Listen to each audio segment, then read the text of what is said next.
You need to create a space within which the action can take place. Whether it's illusionistic or formalistic or iconic or whatever you call it.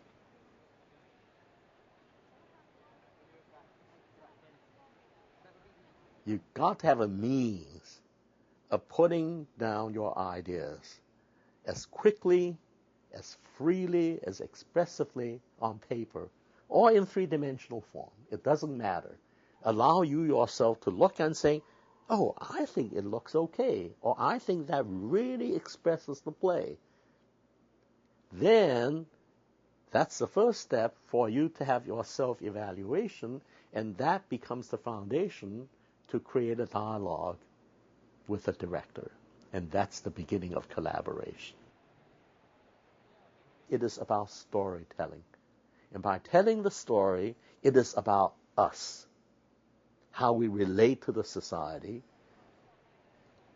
how society relate to us, and how we deal with all the major issues that affect us, and how do we put it into some form that actually allows us to examine it and be impacted by it, and just allow us to feel more expansively, more deeply, and to be able to think in a bigger way.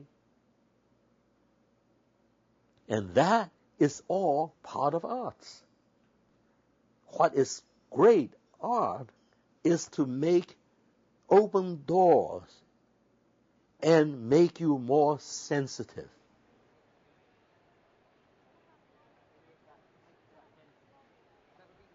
My strength is about the audience-performers relationship. You see through an opening with audience on the separate roof, that's the proscenium arch theater, or are you in a theater where the audience and the performers are under one roof?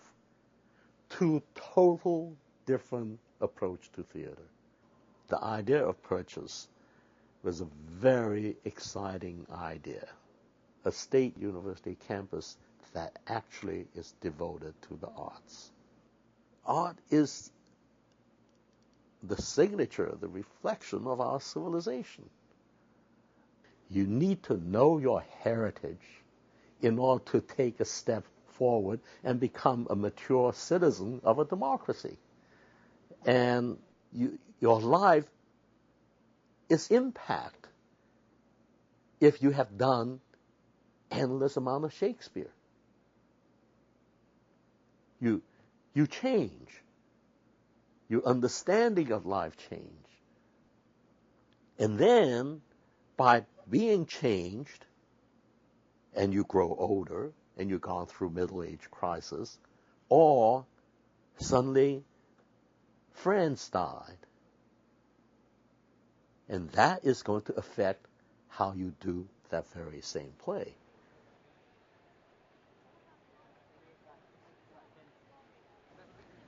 Then I think 1967, in the park, and this great director, Gerald Friedman, and Joe Papp decided to do Peer Gynt. And I knew that Peer keep running around, never getting anywhere. The whole play is like a roller coaster. This. And if you look at the model, it is a roller coaster. It's bridge going up, and then another thing, and going to the top, and that's where Sovic is waiting, and then the floor has kind of painted in the whirlpool, and then the part of the staircase inside of the structure is on a turntable, so the whole thing turns. And because it's happening in Norway, Scandinavia, that instead of pipe structure, it is really wooden structure, like tall wooden trees. At that time, I tend to zero in on what I would call the heart of the play. Then Michael Kahn said, "You want to do Peer Gynt?" And I said, yes. The mother and son have nothing to get along with except two of them, and they tell stories. Fantastical stories, all the myth. And so I said, this thing is deeply rooted in the landscape of Norway. I designed a fjord with panels that go in and out.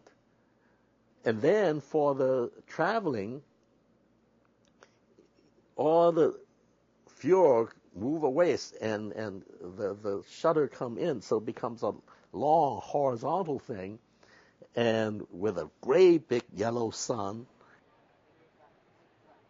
The world grew out of my sense about, at least at this point, when I think the play is all about, oh, who are the people, which is very different from discovering the core and the heart of it and impose a structure and that the play exists inside it. So for me, the richness to be an artist is that